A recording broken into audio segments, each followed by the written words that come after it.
नमस्कार, मैं यशपाल हंस करनाल से। आशा है आप प्रसन्न होंगे, ईश्वर की कृपा होगी, आप बहुत सुखी होंगे, संतानें आज्ञा में होंगी, धन की कोई कमी नहीं होगी। माता पिता की इज्जत तो आप कर रहे होंगे, जिनके आशीर्वाद आप पर अमृत वर्षा कर रहे होंगे, क्योंकि ये विधि का विधान है। मैं आज फिर उन्हीं चर्चाओं के साथ आपके सम्मुख प्रस्तुत हूँ और आशा करता हूँ कि आप ये वीडियो पूरा देखेंगे।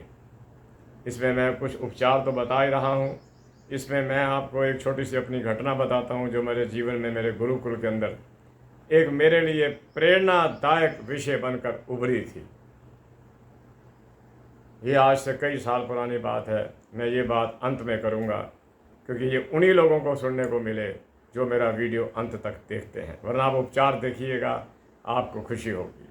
मैं बता रहा था कि अगर आपके पति पत्नी में झगड़े रहते हैं, ये बहुत बड़ा आज का एक विषय है, पति और पत्नी में झगड़ा। 7 फेरे लिए थे, वैसे गारंटी करी थी अग्नि के सामने कि दुख में सुख में, ये शब्द और भी था, खुशहाली में कंगाली में तेरा साथ देंगे। पति ने कहा था पत्नी को तेरा साथ देंगे। बड़ी बड़ी वरमालाएं पहनाई गई थी, वरण किया गया था, आता ना तत्सवित्र वरेण्यम, मैं तेरा वरण करता हूँ। पति ने वरण किया, आपस में तालियां बजी, मिठाइयाँ बटी और वधू को बड़े इज्जत के साथ ससुराल ले जाया गया। और परिणाम क्या निकला? कहीं नाड़ी दोष रहा या पता नहीं कौन सा दोष रहा कि कुछ ही महीनों के अंदर आपस में नाड़ियाँ नहीं मिली और कोर्ट के अंदर वही कुछ हुआ जो नहीं होना चाहिए था। मेरे प्यारे बंधुओं, कई बातें नहीं करने को मन होता, छोड़ो, चल रही है रीत, चल रही है संसार की, पर फिर अपना नैतिक कर्तव्य समझकर इस उम्र में पहुंचकर क्या कसर क्या रह गई है। वो पंजाबी में कह देता ना, पंजाबी में एक आता है कि तेरा आगा नेड़े आ गया, तेरा पीछा रह गया दूर। फरीद साहब ने कहा है, बहुत बड़े शायर हुए फरीदकोट पंजाब के वो, फरीदा उठ फरीदा सुत्या, तेरी दाढ़ी आया भूर।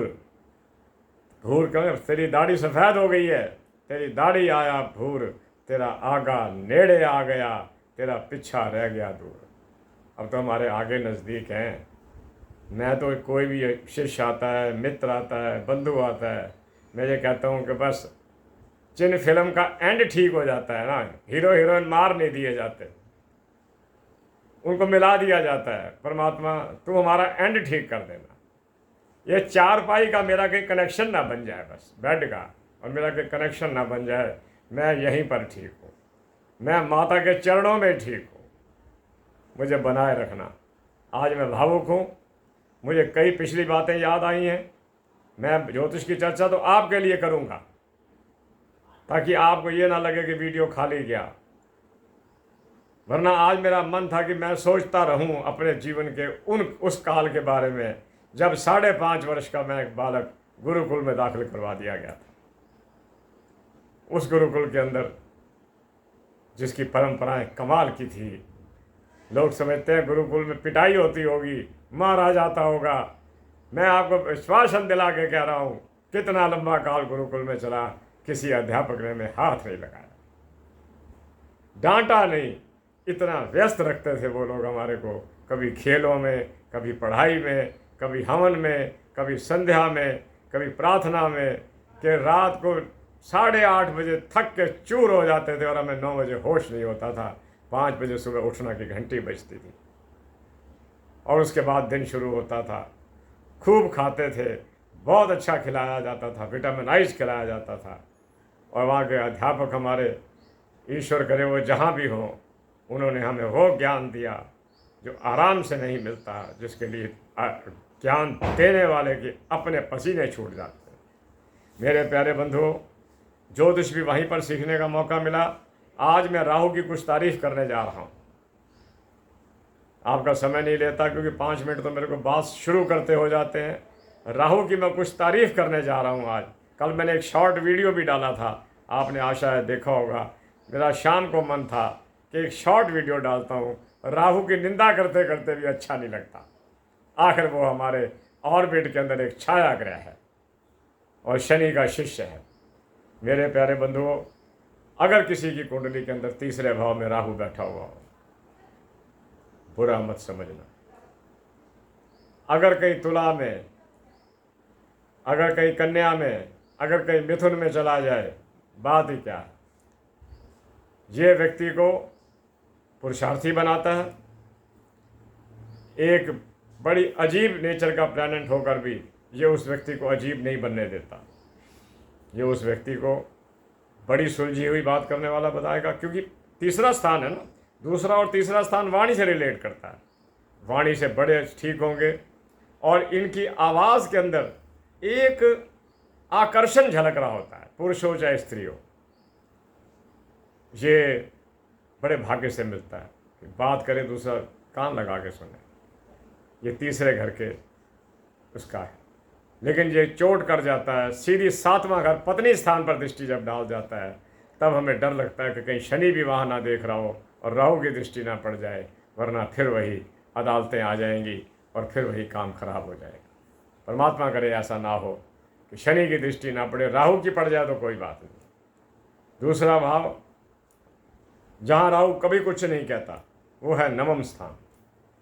नवम स्थान पर बैठा हुआ राहु व्यक्ति को बहुत अच्छा काउंसलर बनाता है, वेरी गुड काउंसलर। दूसरों को समझाने की गजब की ताकत। आप किसी ऐसे बच्चे को उनके सामने बिठा दो जो वक्त की कसौटी पर गलत काम कर रहा हो, और जिसके सामने बिठाओ उसका राहु नवम भाव में हो, वो उसको बड़े सिस्टमेटिक तरीके से समझा लेगा। नवम भाव के राहु अगर कहीं मीन राशि में बैठ जाए, बात ही क्या। गुरु के घर में बैठ जाए, क्योंकि जिस घर में बैठेगा उसी की हैबिट्स को अडॉप्ट करेगा, ये उसका स्वभाव है।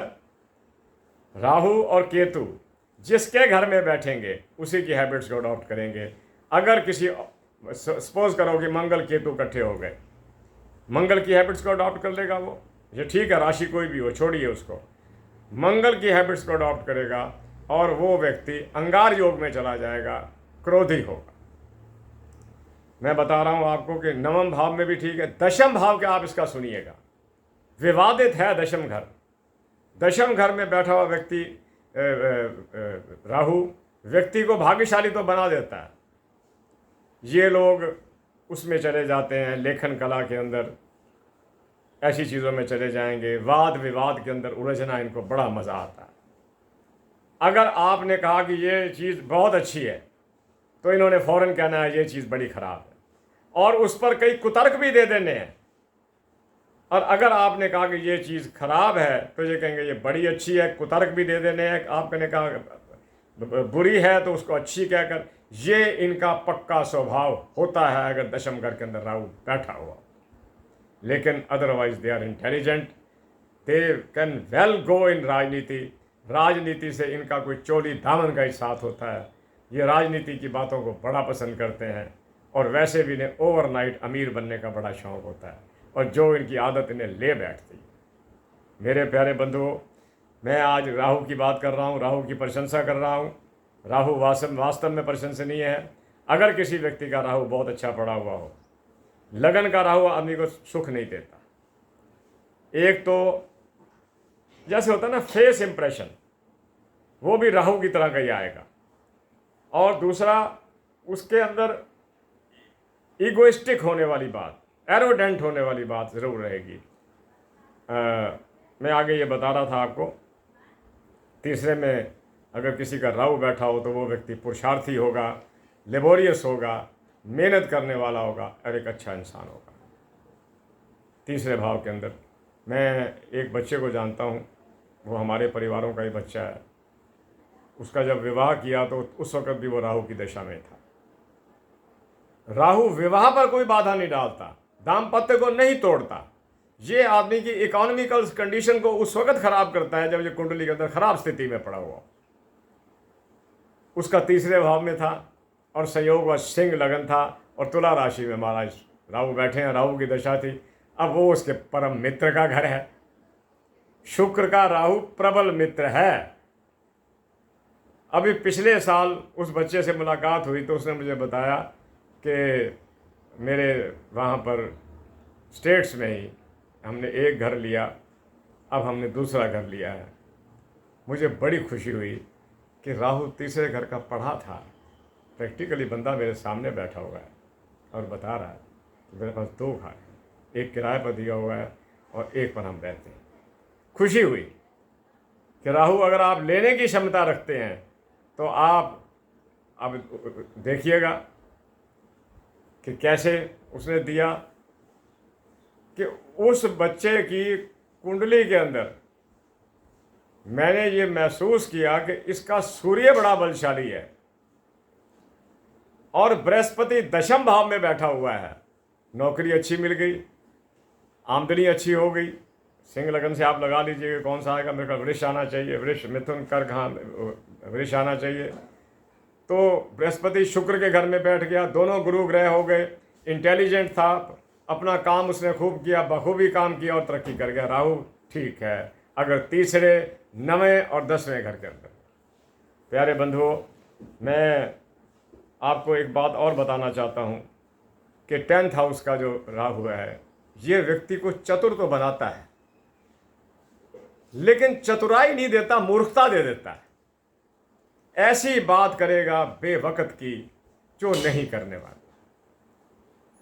सपोज कीजिए कि कोई बात चल रही है खर्चे को लेकर, तो वो अपने खर्चे को लेकर बड़ा दुख व्यक्त करने लग जाएगा, यानी कि he will go against the time, against the condition, against the circumstances, उसके खिलाफ बोलना शुरू कर देगा।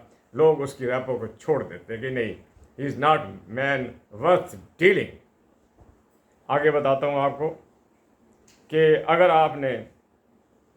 मैंने आपको कल भी बताया था, पक्षियों को खुश करना और जानवरों को खुश करना सारे ग्रहों को खुश करने के समान। आपके सारे ग्रह प्रसन्न हो जाएंगे अगर आपके पक्षी मुझे उस दिन एक बच्चे ने फ़ोटो भेजा था, मुझे ये नहीं पता कि वो बच्चा है कि बड़ा है, लेकिन जो उसका फ़ोटो लगा हुआ था वो बच्चे वाला था। तो मैंने कहा बच्चा होगा, बच्चे ऐसे करते भी हैं। मैं हमेशा कहता था कि कौओं को छत पर जाकर ब्रेड में दूध डाल कर दीजिए, और उस बच्चे ने या उस बड़े ने 1 महीना प्रयास करने के बाद कौए छत पर इकट्ठे कर ही दिए और फ़ोटो मेरे को भेज दिया। मेरे व्हाट्सएप में वो फ़ोटो आज भी पड़ा हुआ है और मैं जब भी उसे निहारता हूँ मैं कहता हूँ कमाल कर दिया और तालियां बजाता हूँ कि भैया बेटे तू जो भी है कमाल है, तेरी लगन कमाल कर गई। और वैसे भी इंसान को उठाने वाली उसकी लगन ही होती है। मैं जब आइंस्टीन के विवाह का पढ़ता हूँ कि आइंस्टीन साइंटिस्ट जिन्होंने 200 कितने आविष्कार विश्व के लिए किए, जब उनका विवाह पर उन्होंने पहुँचना था चर्च के अंदर तो वो लेट हो गए। तो उनसे पूछा गया कि इतने लेट क्यों हो गए? कहता वास्तव में भूल गया था कि टाइम क्या है, ये तो याद था कि विवाह है। तो उनसे ये पूछा गया कि आप विवाह होना था, पादरी ने विवाह पढ़वाया, उनका विवाह हो गया और वो विवाह करवाने के बाद अपनी वाइफ के साथ शेक हैंड करते हुए, पादरी को नमस्कार करते हुए वापस चले गए। कहता मेरा वहाँ पर स्पिरिट लैंप जल रहा है मेरी लेबॉर्ट्री में और मैं इतने टाइम के लिए आया था। And he went back. शादी करने के बाद वो वापस चले गए, पत्नी को बाद में बुलवाया गया। तो मैं कहता हूँ लगन की बात, उसको लड़के को लगन लग गई कि मैंने कौओं को ब्रेड खिलानी है, वो लगन कामयाब होगी। और मैं दावे के साथ कह सकता हूँ जिस छत पर कौवे आ गए समझ लीजिए कि उस लोग तो क्या कहते हैं, अरे कई जगह लिखा हुआ, हैरान होता हूँ कि जी कौवे आएंगे, पित्र आ जाएंगे, नुकसान होगा। अजी अगर हमारे पितृ ही हमारे नुकसान करते हैं तो उनको करने दीजिए। जिस पिता ने अपनी एक एक जिसे कहते हैं हड्डी पसली घसा कर मेरे को पढ़ाया, अगर वो भी जाने के बाद मेरा नुकसान करते हैं तो करने दीजिए उनको मेरा नुकसान। क्या इतने निर्दयी थे? क्या मेरे पितृ इतने जालिम थे कि अपने अपने बेटे को देखकर प्रसन्न होने की बजाय वो मेरा नुकसान करने पर तुल जाएंगे? ऐसी बातें न सोचा करो।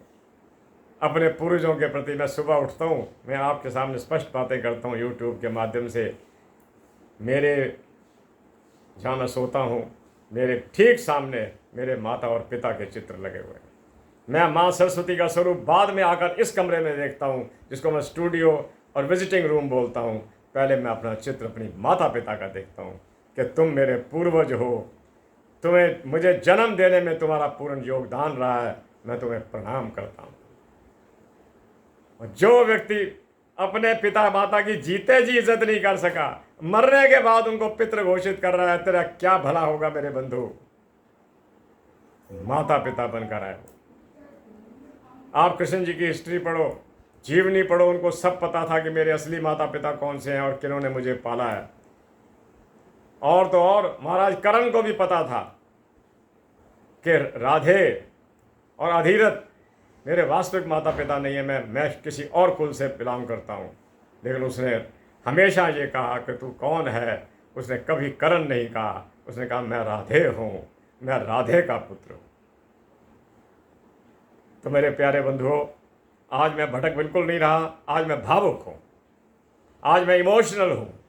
मुझे ज़िंदगी की वो घटनाएं याद आ रही हैं जिन्हें याद करने के बाद अगर आंखों से आंसू भी ना आए तो इसका मतलब है कि हमारे हृदय में हृदय ही नहीं है, हमारे हृदय में भावनाएं ही नहीं है, हम भावुक ही नहीं है, और जो भावुक नहीं है वो किसी काम का नहीं है। प्यारे बंधुओं, अगर आपका दिया हुआ पक्षी खा जाते हैं, कीड़े खा जाते हैं, अरे छोड़ भी जाते हैं, ये आप डालिए भाग जाएंगे, चले जाएंगे, उनको आपका भोजन ही हो सकता है पसंद ना आए। पता नहीं ये कमाई को भांप लेते हैं कि ये शुद्ध है क्या शुद्ध है।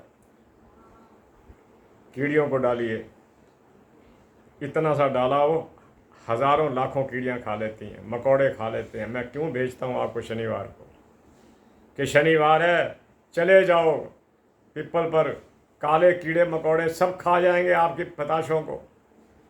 एक पताशा पता नहीं 10,000 कीड़े खा जाए। आज मेरा ख्याल है कि आज वीरवार है, महाराज बृहस्पति का वार है, हल्दी दान कराना लंगर में बड़ा का। अगर आपका बृहस्पति नीच का भी क्यों नहीं है, उच्च का हो जाएगा साहब, हल्दी दान कीजिए, केले दान कीजिए। बंदरों तक आप नहीं पहुंच सकते, वे बंदर बहुत दूर हैं, जंगल में हैं, वहाँ भिखारी बैठे होंगे, एक एक केला सबको दे देना, इसी में उनकी संतुष्टि है, इसी में वो खुश हो जाएंगे। बस मैं इतना कहता हूँ, आप ऐसा काम जिंदगी में करना जिससे दूसरे खुश हों।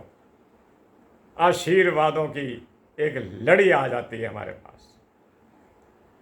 दूसरे के चेहरे पर मुस्कुराहट का मतलब यह है कि आपके जीवन में मुस्कुराहट आ गई। कई लोगों को देखता हूँ, जले कटे ही आएंगे और जले कटे ही चले जाएंगे। क्या हुआ है? टेंशन है। किस बात की टेंशन है? कई टेंशन है जी। उनको ये नहीं पता कि मेरे को टेंशन क्या है। इसका सारा कारण शनि है। शनि ने किसी को तड़पाना हो तो उसको मुफ्त की टेंशन दे देगा और साथ में चंद्रमा को अपने साथ कोरिलेट कर लेगा। मैं आपको बता रहा था, अगर आपका सूर्य खराब है, सूर्य खराब की पहली निशानी मैं बताता हूं आपको, बड़ी अच्छी तरह से बताता हूं। सूर्य खराब है, जिसका सूर्य निकृष्ट हो, छोटा मुंह बड़ी बात नहीं कर रहा, 60 साल की विद्या की बात कर रहा हूं। 60 साल हो गए आज, पहली किताब 16 वर्ष की आयु में ली थी। अगर किसी का सूर्य चतुर्थ भाव में बैठा हुआ हो, बाकी ग्रह जो साथ बैठे वो तो अस्त हो ही गए या उनकी कीमत खत्म हो गई। चौथे घर का सूर्य, ये ठीक है, उसको पब्लिकली मशहूर भी कर देगा, उसको कुछ बना भी देगा, उसको राजनीति में भी ले जाएगा, लेकिन वो व्यक्ति दूसरे व्यक्ति की उन्नति देखकर जल भुन जाएगा। कोई व्यक्ति कह दे कि मेरी सैलरी बढ़ गई है, तो उसको भाषण ये मिलेगा कि क्या बताऊं, कुछ गंदी बात, कुछ ऐसी बात है जो अभद्रता वाली। They don't love people. इनके पास प्यार का कॉलम नहीं होता, इनकी प्यार की डिब्बी खाली होती है, नफरत की डिब्बी इनकी बहुत बड़ी होती है। चौथे घर का सूर्य, याद रखना मेरी बात, आजमा कर देख रखा है, ये आदमी को जेलस बनाता है, द्वेषी बनाता है। अगर आपकी स्थिति ऐसी हो, उससे बचिएगा, वरना आपके साथ समाज घृणा करनी शुरू कर देगा। समाज आपके साथ घृणा करनी शुरू कर देगा। निर्धन बच्चों को पुस्तकें लेकर देना, कोई कमी नहीं है ऐसे बच्चों की जिनके पास पुस्तकें नहीं है, पढ़ना चाहते हैं। निर्धन बच्चों को पुस्तकें लेकर देना, अपने आचरण को उज्जवल रखना, क्योंकि सूर्य खुद उज्जवल से चरित्र का स्वामी है। शुक्र को तो हम कह देते हैं कि ये वासनात्मक प्रवृत्तियों का मालिक है, सूर्य नहीं है। रखना, माता जी की, दादी जी की और घर के बड़ों का आदर करना बिल्कुल ना भूलना। सुबह उठकर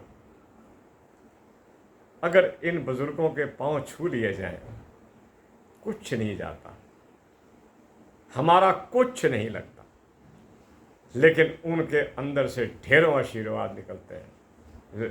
बहू आ जाए, पांव छू जाए, सदा सुहागवती रहो, भगवान तुम्हें अमीर करे, भगवान तुम्हें धनवान बनाए, भगवान तुम्हारा कल्याण करे, ये तो वैसे ही निकल जाते हैं। ले लिया करो। मेरे प्यारे बंधुओं, गंगा जल और चांदी का एक टुकड़ा अपने घर में रखना जिसका सूर्य खराब हो। सूर्य खराब वाले को पता लग रहा होता है कि मेरी रेपो जीरो है मार्केट के अंदर, अपने मित्रों में मैं शून्य समझा जाता हूँ, रिश्तेदारों में मेरी कोई इज्जत नहीं है, समझ लो सूर्य खराब है। अपने घर में गंगा जल एक शीशी में पैक करके रखिएगा और चांदी का एक टुकड़ा अपने उस स्थान पर जहाँ पर आप अपना कैश वगैरह रखते हैं वहाँ पड़ी रहे। समझ गया मेरी बात? और अगर आप किसी को भोजन भी खिला रहे हैं भिक्षा के रूप के अंदर, तो उसको बेस्ट देना। ये नहीं कि 4 दिन पड़ी हुई सब्जी उठा के दे दी, बासी अरे ये अपराध ना कर देना, सूर्य और रुष्ट हो जाएगा। सूर्य ताजगी का मालिक है। ये करना। आप कार्य कोई भी आरंभ कर रहे हो, आप कोई भी कार्य आरंभ कर रहे हो, उस कार्य को आरंभ करने से पहले आप गुड़ जरूर खाना। ये निशानियां होती हैं कि मेरा सूर्य ठीक नहीं है, मेरे को नौकरी ठीक नहीं मिल रही, मेरे बॉसेस मुझसे नाराज रहते हैं, मेरा जूनियर स्टाफ मुझसे नाराज रहता है, मैं जहाँ जाता हूँ लोग आंख नहीं मिलाते, सूर्य खराब है। सुबह घर से चलो, वैसे तो दही भी कह देते हैं लोग, पर मैं कहता हूँ दही भी बेशक खा लेना, पर थोड़ा सा गुड़ जरूर खाना, ताकि आपको जीवन में मिठास मिले, कड़वाहट से आपका कोई वास्ता ना रहे। आटे का दान लंगर में करते रहिएगा, गेहूं का करते रहिए या आटे का करते रहिए, आपकी इच्छा। आगे चलता हूँ। सोमवार के दिन कोशिश करना कि मिश्री का प्रसाद बाजार से ले लेना, मिश्री मिल जाती है, छोटे छोटे पैकेट्स ले लेना और जितनी जगह बांट सको बांट देना। आपका बहुत अच्छा समय गुजरेगा। सूर्य आपका जो हानि कर रहा है नहीं करेगा। अगर आपका गुरु खराब है, गुरु कहाँ खराब है, नीच बैठा है तो खराब है, फ्रेंडली साइन में है तो बहुत अच्छा है, अष्टम में है तो कमाल है साहब। मैं आज खुल के कह रहा हूँ, हमेशा कहता आया हूँ कि अगर बृहस्पति कहीं सही होता है तो उसका स्थान अष्टम घर ही होता है। अष्टम में बैठकर ये 3 ऐसी दृष्टियां डालता है। पहली द्वादश पर जाएगी, द्वादश पर दृष्टि जाने से ये व्यक्ति दानी बन जाता है। दूसरी दृष्टि इसकी दूसरे भाव पर जाएगी, 7वीं दृष्टि। 7वें दृष्टि जाने से इसकी बोलने की कमाल की ताकत आएगी। आवाज़ भी और तरह से होगी, भारी आवाज़, प्रभावशाली आवाज़, शब्दों का उच्चारण बिल्कुल ठीक, थथलाएंगे नहीं। और मैं आपको बता रहा था कि तीसरी दृष्टि इसकी जो जा रही है, क्या बात है, अष्टम से चतुर्थ भाव में, यानी कि पिछले जन्मों के कर्मों की दृष्टि सुख स्थान पर जा रही है। ये पिछले जन्म में इतने अच्छे कर्म करके आया होगा कि इसको जैसे होता ना, लोग चीज़ें गिफ्ट कर जाया करें। ये मैंने देखा अपनी आंखों से, मैंने अपनी आंखों से देखा। मैं अब ना तो उनका जिक्र कर सकता हूँ, क्योंकि मैं बताऊँ ना, हमारी उम्र के लोग अब जा रहे हैं, अब हमने अगला जन्म लेना है। नई माँ होगी, नए दूध होंगे, नया शरीर होगा, नई बातें होंगी, नया जीवन होगा। कि मृत्यु से क्या डरना, मृत्यु से तो बल्कि खुश होना चाहिए, आएगी, नया जीवन दे जाएगी। मेरे प्यारे बंधुओं, पति पत्नी के झगड़े से घर नर्क बन जाता है। और इस नर्क को बचाने के लिए मैं आपको ठीक कह रहा हूं, अगर दो भाई लड़ पड़े तो घर छोड़ देंगे, पिता पुत्र लड़ पड़े घर छोड़ देंगे, वो अलग घर में चला जाएगा। पति पत्नी तो कहीं जा भी नहीं सकते, सारा दिन कोई ना कोई क्लेशात्मक बात चलती रहेगी। उससे बचने के लिए सर्दी के मौसम में काले कंबल दान किया करो, काले कंबल दान किया करो, होंक डार्क कलर के दिया करो। और अगर आपको सूर्य की महादशा आ रही है, एक बात का फैसला कर लेना कि मैं अहंकार नहीं करूँगा। सूर्य अहंकार का स्वामी है भी अहंकार। आज तो हमारे करनाल क्लाउडी है, बड़ा प्लेजेंट है मौसम आज, लेकिन जब सूर्य देवता अपने मूड में आते हैं और 4 का 3 बजे का टाइम होता है, बाहर निकल के तो दिखाओ, गाड़ी के एसी काम नहीं कर रहे होते, इतनी गर्मी होती। लेकिन जीना है, कहाँ जाए।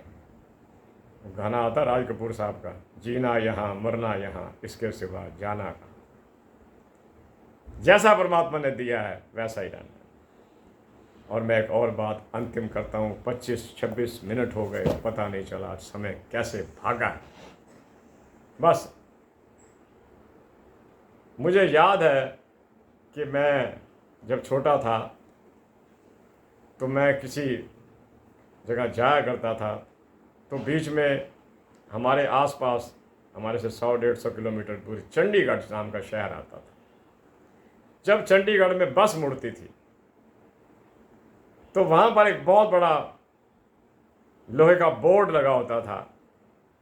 वो मुझे आज भी याद है, तुलसीदास जी का एक वाक्य लिखा होता था, मुझे आज भी, अब तो उतर गया होगा, अब कौन तुलसीदास जी को का बोर्ड लगाएगा। निर्बल को ना, अब उन्होंने निर्धन नहीं कहा यहाँ पर, निर्बल को ना सताइए जाकी मोटी आह। आप किसी रिक्शा वाले को, स्कूटी वाले को, ई रिक्शा वाले को, गरीब को, मजदूर को, इलेक्ट्रीशियन को दबके ना मारते रहना। इनके अंदर से और कुछ नहीं निकलता, आह निकलती है। तो तुलसीदास जी कहते हैं, निर्बल को ना सताइए जाकी मोटी आह। इसकी आह बड़ी मोटी होती। काफ़ी बात हो गई। इसी के साथ करनाल से मैं यशपाल हंस आपसे आज्ञा लेता हूँ। अगली बार मैं आपको सुनाऊंगा, अगर कल ही मौका मिला तो कल, कि गुरुकुल में मेरा 10 साल का जीवन, 11 साल का जीवन जितना भी था कैसे कटा। And we enjoyed there. हमने अच्छा समय बिताया, कोई मार नहीं पड़ती थी, बड़े सिस्टमेटिकली हमें पढ़ाया गया, और वो शिक्षाएं आज भी मेरे साथ हैं। और मैं कोशिश करता हूँ हाथ जोड़कर आपको दूँ, और आप अपने हाथ यूँ फैलाकर मेरे से ले लीजिए। इसी के साथ मैं यशपाल हंस आज्ञा चाहता हूँ। जय जगत, जय भारत, नमस्ते, नमस्कार, शुभकामनाएं। ईश्वर की कृपा आप पर बनी रहे। मेरी देवी सरस्वती की मेधा और प्रज्ञा बुद्धि आप तक पहुँचे। नमस्ते, पुनः नमस्कार।